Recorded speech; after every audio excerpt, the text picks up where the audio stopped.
Passenger n'est malheureusement pas à la hauteur de la promesse qu'il nous fait durant sa première partie.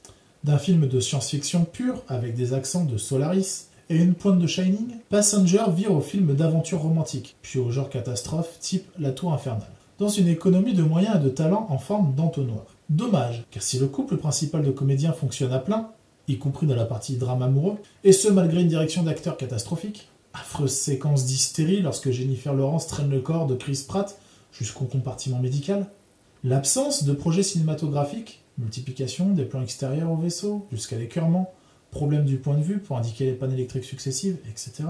Et un scénario réduit au néant par cette seule et simple remarque, quoi n'y a-t-il qu'un seul bloc opératoire sur un vaisseau qui transporte 5000 personnes.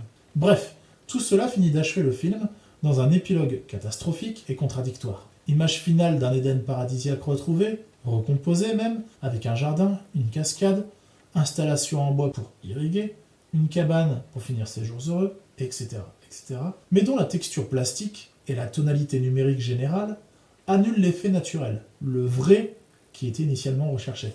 C'est sur ce genre de détails que le film rate le coche et fait rager. Et il y avait pourtant matière à faire quelque chose de beaucoup plus intéressant. Acte manqué donc, à l'image du personnage qu'incarne Laurence Fishburne et qui fait irruption dans le récit aux 2/3 de celui-ci, comme un twist/caméo, décidément, uniquement pour sortir l'intrigue de son impasse par l'intermédiaire d'un leg avant de mourir aussitôt, mort-né, comme le projet du film, avant même d'apparaître à nos yeux.